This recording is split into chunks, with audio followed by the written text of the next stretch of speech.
Alors, la deuxième, j'allais plutôt dire la troisième mission de cybersécurité qui nous incombe, c'est l'audit de sécurité des systèmes d'information. Alors, c'est cet examen méthodique d'un système d'information qui permet d'identifier les vulnérabilités et d'évaluer les risques inhérents, proposer des mesures correctives ordonnées par niveau d'impact de gravité.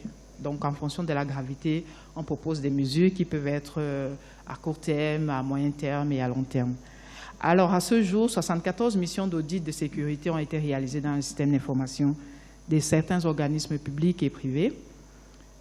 8 954 vulnérabilités ont été détectées. Les audits de sécurité ont donné lieu à la signature d'une instruction par le Premier ministre, chef du gouvernement, pour l'acquisition par les administrations publiques des outils authentiques. Alors, nous avons une meilleure prise de conscience des usagers de la cybersécurité. La dernière mission, c'est la certification électronique. Qui dit certification électronique dit infrastructure qui permet de gérer le cycle de vie des certificats électroniques. Alors, c'est quoi un certificat électronique? C'est pour l'expliquer simplement, quand je l'explique à mon fils, je lui dis c'est la carte d'identité numérique sur Internet. Mais vous n'avez pas 12 ans, donc c'est une sorte de suite de chiffres contenus dans quelque chose qui peut être une clé ou un token, qui vous permet donc de gérer les clés, je vois M. Albecam en train de rire, ça me déconcerte, qui vous permet de gérer les clés publiques et les clés privées. Alors la certification électronique, c'est quoi? C'est le fait de crypter une donnée et l'envoyer à X, et il n'y a que X qui peut la décrypter à l'aide de la clé qu'il a. C'est-à-dire qu'au départ, vous vous êtes enregistré, on vous a donné un certificat et on vous a donc donné une clé publique et une clé privée. Donc quand on utilise la clé publique pour chiffrer, c'est la clé privée qu'on utilise pour déchiffrer. Et quand on utilise la clé privée pour signer, c'est la clé publique qu'on utilise pour lire. Voilà. Donc à date, nous sommes l'autorité de certification Racine. Donc c'est nous qui devons agréer les autorités de certification secondaire. Et nous sommes l'autorité de certification de l'administration publique. En termes de réalisation, donc, le centre d'infrastructure à clé publique de l'Antique a sécurisé les applications du IGUS, guichet unique pour les procédures du commerce extérieur, le e-procurement du MINMAP pour la dématérialisation des procédures de passation des marchés, le e-billing qui a été lui-même créé par l'Antique. Alors nous sommes en cours ou en voie de sécurisation de l'application de télédéclaration de la CNPS, l'application de télédéclaration de la Direction générale des impôts, Nexus de la Direction générale des douanes, celle du permis de conduire du ministère des Transports et PrideSoft de l'Agence de régulation des marchés publics. Alors, il paraît que je n'ai plus que 2 minutes. En termes de perspective, il s'agit de renforcer la sensibilisation et la formation, de renforcer notre CERT, de construire un backup pour le centre PKI, de construire un data center, de faire reconnaître nos certificats, de renforcer le développement des contenus locaux et l'usage du .cm, et de renforcer le cadre légal et réglementaire, notamment par la prise d'une loi sur la protection des données à caractère personnel et de renforcer davantage les mesures coercitives en termes de cybercriminalité. Et enfin, la migration vers le protocole IPv6. Le protocole Internet utilisé à ce moment, une minute, monsieur le modérateur, le protocole Internet utilisé à ce moment est le protocole IPv4. IPv4, en termes de sécurité, a un petit problème, et je vous l'explique rapidement. IPv4, c'est 4 milliards d'adresses Internet. 4 milliards d'adresses, pas Internet, 4 milliards d'adresses. 4 milliards d'adresses pour... Nous sommes déjà 7 milliards d'individus sur la planète. Donc, quand vous faites le calcul, vous comprenez que chaque individu ne peut pas avoir une adresse IP. Or, on a besoin d'une adresse IP pour se connecter. À moi seul, j'ai mon ordinateur, j'ai ma puce pour mon modem, j'ai le téléphone, ainsi de suite. Donc, j'utilise plusieurs adresses IP.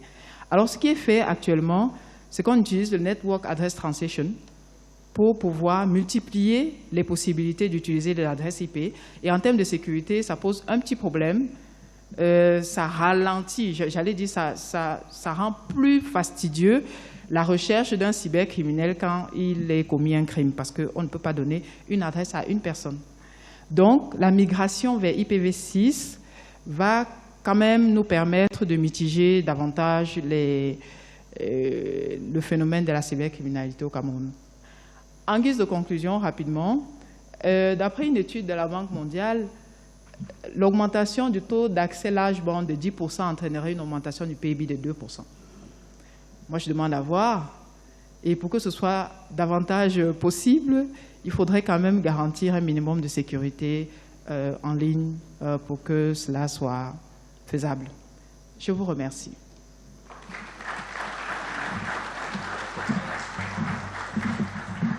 Merci, madame. Nous allons convier à la tribune les différents opérateurs. Nous commençons par l'opérateur historique, Camtel. Monsieur le directeur général. C'est beau.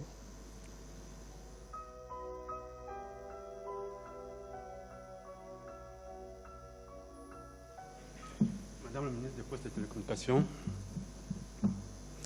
Excellences, Mesdames et Messieurs les membres du corps diplomatique, représentants des organisations internationales, Messieurs les directeurs généraux, Messieurs les directeurs, Mesdames, Messieurs, dans vos rangs, grades et titres respectifs, j'ai le plaisir et l'honneur de présenter aujourd'hui la contribution de Camtel au développement de l'économie numérique. Une présentation préparée et supervisée par Monsieur le directeur général de Camtel, qui me fait l'honneur aujourd'hui de l'exposer devant cette Assemblée. Je m'appelle Joseph Ndongo, je suis le directeur de la planification des projets de la Cameroun Telecommunication.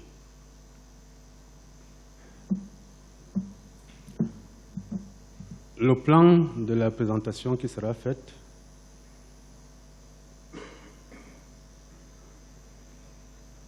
s'articule sur 4 points. Le premier, c'est la présentation de Camtel. Le deuxième, c'est l'infrastructure moderne et évolutive. Troisième, le câble sous-marin Cameroun-Brésil, projet CIEL.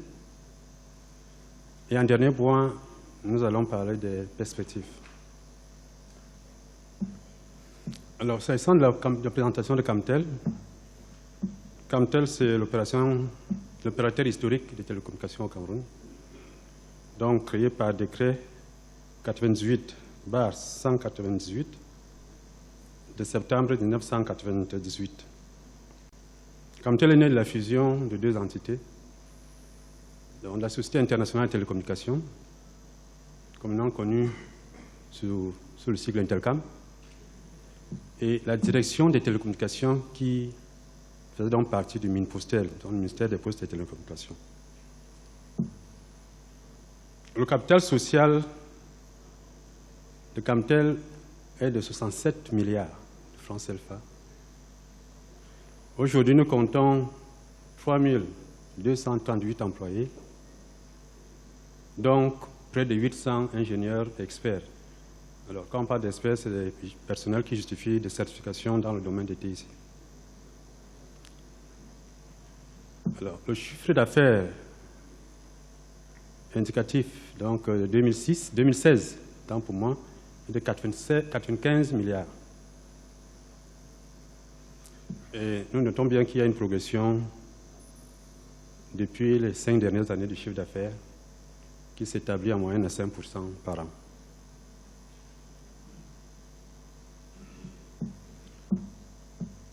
Camtel est un opérateur historique, donc c'est un opérateur intégré qui offre l'ensemble des services et infrastructures dans le secteur des télécommunications. Donc nous partons de l'accès, du transport, l'accès international, avec tout ce qu'il y a comme service de voix, de données, d'images et de transport d'images. Donc, c'est un opérateur intégré sur le plan vertical à couverture universelle.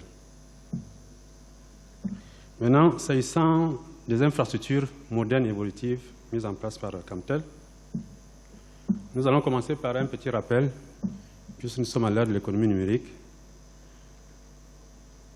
Alors, en 1997, nous mettons en place la première liaison Internet du Cameroun. Et la bande passante est de 256 kilobits par seconde. Il faut rappeler que cette première liaison, qui était l'une des premières en Afrique, notamment en Afrique au sud du Sahara, a valu à l'équipe de Camtel, qui était conduite par M. le directeur général, une décoration des mains de M. le Premier ministre et chef du gouvernement. En 1999, nous faisons un upgrade de 2 mégas, qui porte la bande passante à 2 mégas. En 2002, nous connaissons un événement majeur, c'est le basculement des communications internationales sur le câble sous-marin en fibre optique SAT3, qui est le premier câble du Cameroun. Et là, la capacité passe à 34 mégabits par seconde. En 2005, nous atteignons un premier STM1, donc une capacité de 155 mégabits par seconde. Dans la suite, vous verrez qu'en termes d'Internet, nous sommes dans l'ordre des gigas aujourd'hui. On ne parle plus de mégas, mais de gigas. Donc, globalement, les capacités offertes par Camtel, sur une période de 10 ans, ont été multipliées par plus de 2500 fois. Parce que si l'on voit qu'on est parti de 155 mégas, aujourd'hui nous avons un volume libérable de 400 gigabits par seconde. Donc en 10 ans, les capacités ont été multipliées par 2500 fois. S'agissant de l'infrastructure, nous allons commencer par une infrastructure internationale. Donc le premier kilomètre, l'accès du pays à l'international. Et sur ce plan, nous avons le système SAT3 avec une capacité de 80 gigabits par seconde. Nous avons le WAX équipé à Limbé avec une capacité de 280 gigas. Nous avons le câble Cameroun-Nigeria, donc qui rattrape le MEN1 avec une capacité de 40 gigas. Et le petit visuel à droite indique les villes qui offrent donc l'accès à l'international par câble sous-marin fibre optique. Donc vous avez Limbé, vous avez Douala et vous avez Kribi. Sur le plan du déploiement, Kribi offre un avantage comparatif en termes d'accès à la haute mer. À Douala, il faudrait passer par l'estuaire du Fouri sur 55 km. Et c'est un estuaire qui est souvent dragué, donc il y a des risques de coupure du câble. À Limbé, il y a une activité volcanique qui appelle de la prudence. À Kribi, par contre, c'est une côte très favorable au déploiement des systèmes de câbles sous-marins fibre optique. Sur le plan national, nous avons un backbone national étendu qui couvre l'ensemble des régions du pays, donc 10 sur 10 régions.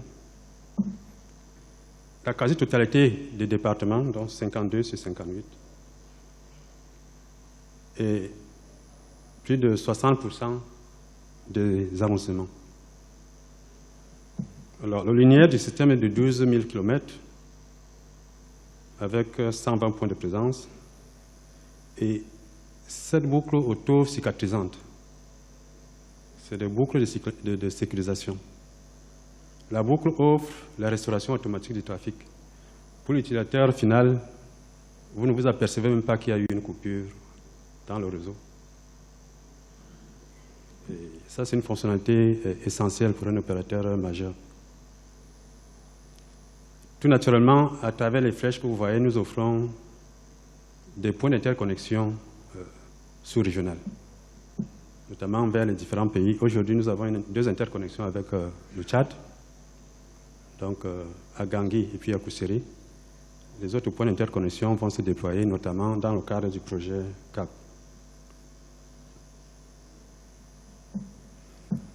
S'agissant du réseau Internet, ici nous avons juste illustré, si la technique avance un peu, voilà, nous avons juste illustré la cartographie de notre réseau Internet, notamment le IPMPLS. Le PLS a l'avantage, Internet c'est un nuage, le PLS a l'avantage d'ajouter dans ce nuage des voies privées. Vous faites des couloirs privés dans un nuage, là vous pouvez avoir des communications privées sécurisées dans le nuage Internet. Donc aujourd'hui, Camtel offre des réseaux d'entreprises totalement sécurisés à travers ce nuage IPMPLS.